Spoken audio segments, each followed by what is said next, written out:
At TD Bank Sports Center here in Hamden, Connecticut, we welcome you to Northeast Conference basketball.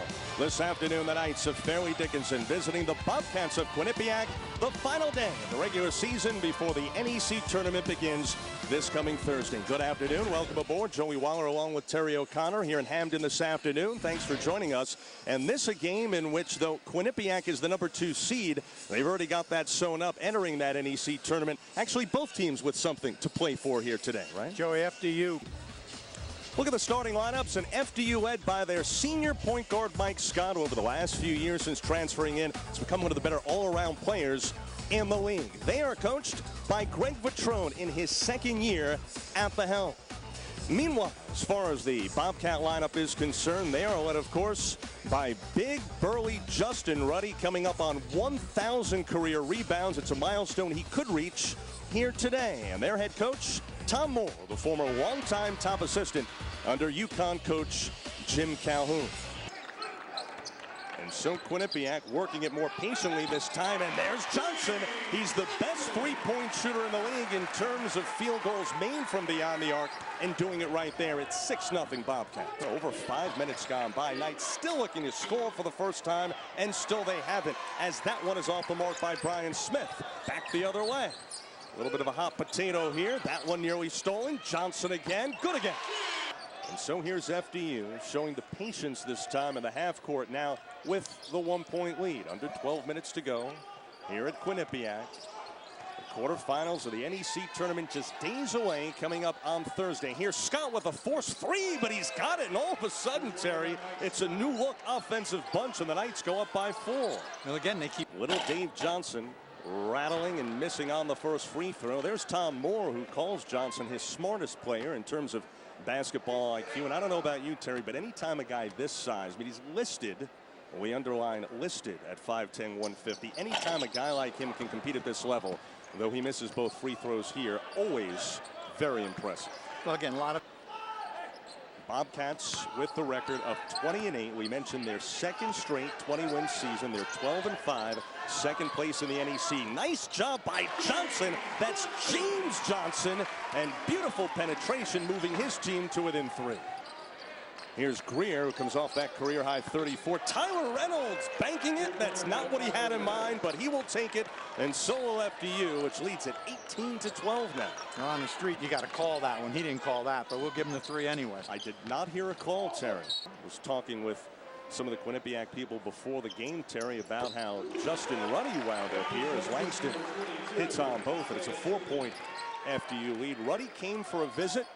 Spent some time with head coach Tom Moore. He was planning a visit to the University of Maine, and Tom Moore offered him a scholarship, hoping he would cancel that trip to Maine. He did indeed, and the rest is rebounding, or monstrous rebounding history for Justin Ruddy and company. Reynolds had it rejected, and off the deflection, here's James Johnson the other way. Well, it took too long to get that shot off. Twyman showing the range, burying the 3, and Quinnipiac answering with a run of their own. They have moved to within 1, and Greg Vitrone unhappy. He has called for time. Twyman, one of the seniors who was honored earlier this afternoon as part of the Senior Day ceremony. It's always an emotional time, Terry. You know, having been a coach at Fairfield, that come Senior Day, it's really it's an emotional day for everyone. The players know that things are winding down. The coach knows that good, bad, or indifferent, those guys are not going to be back. And I guess it's a time for some reflection for all concerned, right? No question. And we're told by our producer that is not a misprint at halftime. Sacred Heart leading Monmouth by 30. Notice how I did the math very quickly there, Tim. I didn't realize that you were that good with your math. I'm normally not. I didn't know you were a math major, but Bobcats get a break there. They do indeed. Here's Twyman finding the wide open James Johnson, and he takes advantage.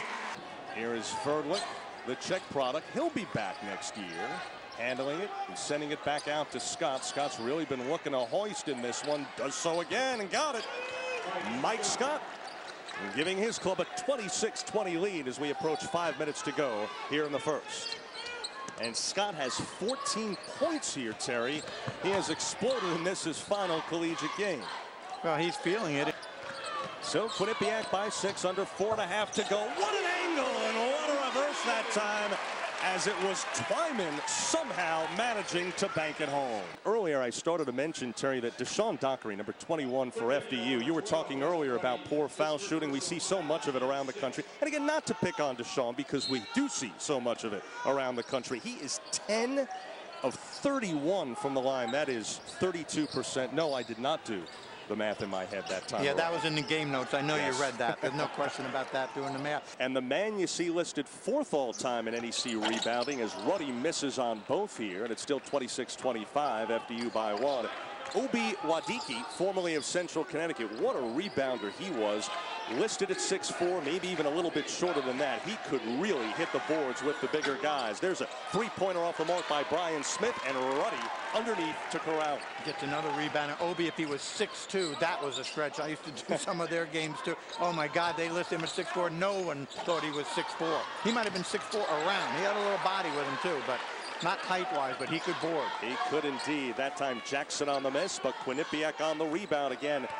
At 16 offensive rebounds per game, the Bobcats #1 in the country in that department. Here's Ruddy against a double team. And here's Quinnipiac quickly the other way. Twyman thought about it and takes a return. They want Ruddy again. They've got him off the triple teaming. He sends it out for this Langston jump. And off the rebound battle, there's James Johnson, the offensive rebounding. You're seeing it. Justin Ruddy pumping the fist. And coming up off the glass, his team up by 3. Quinnipiac, as we described their rebounding exploits, which are certainly a concern for that man, Greg Vitrone, the FDU head coach. Terry, they are, Quinnipiac, number 333 out of 345 Division I teams when it comes to average height, as Scott hits and moves his team to within 1, 29-28. And so they not only put up the gaudy numbers off the glass, but they do it despite the fact that other than Ruddy, they don't have a whole lot of size at all. Absolutely not. 6 feet, 5'11", 6 feet, 5'10". Final seconds, Langston trying to beat the clock, cannot rebound. Ruddy! Well, folks, Justin Ruddy ending it with what we have discussed throughout this opening half, the great board work underneath. And Terry, anytime the announcers talk about it and the players go out and do it, it not only makes them look good, it makes us look good as well. You know, he just seems not to go up strong enough with the ball around the basket. He gets a nice move, catches the ball down low, little fake and turn, but you got to be aggressive going to the glass. Oh, well, speaking of which, beautiful transition, Terry, because doing just that, Deontay Twyman, and that the second very difficult layup that he has hit here today.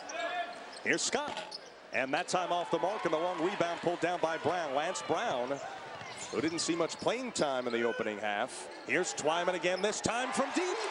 Inside, outside, Twyman hits again. And so here is Quinnipiac now leading it by 8, 36-28. The crowd now getting into it here in Hamden.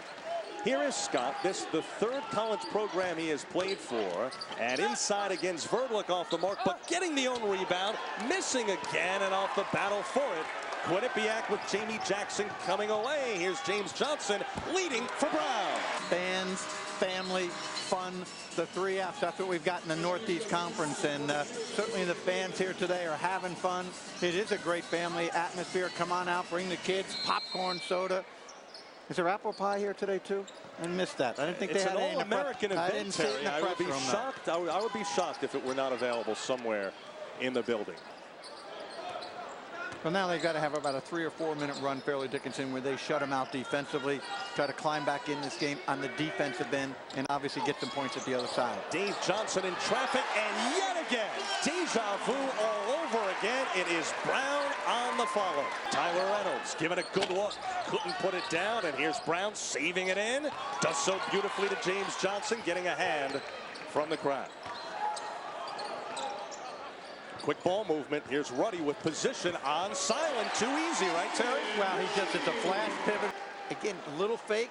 Take the ball on your strong side up to the glass. And even though he is as big and wide as he is, 6'7", listed at 255, he's very quick for a guy that size, right? Well, he is. And then here's FDU trying to run. Silent getting the good look. Not able to hit. And a rebounded by Langston. Back the other way. Breakout Dave Johnson in a crowd and hits. Again, Quinnipiac picks first in NEC women's lacrosse. Here's Mike Scott off the mark as FDU's problems continue. Good job by Galvin battling inside, but again, those 50-50 balls belonging to Twyman and company. And here is Dave Johnson on the finish. Let's see if Tarka hoists it. Nope, he's going to play to his coach. Doesn't want to get yelled at, perhaps. And so he'll simply do the more conservative thing and run the clock out, but nothing conservative about Quinnipiac's performance here today. They win it going away by the score of 71-60. And this, Terry, just the way that Coach Moore would want his team to go into the postseason. Well, absolutely.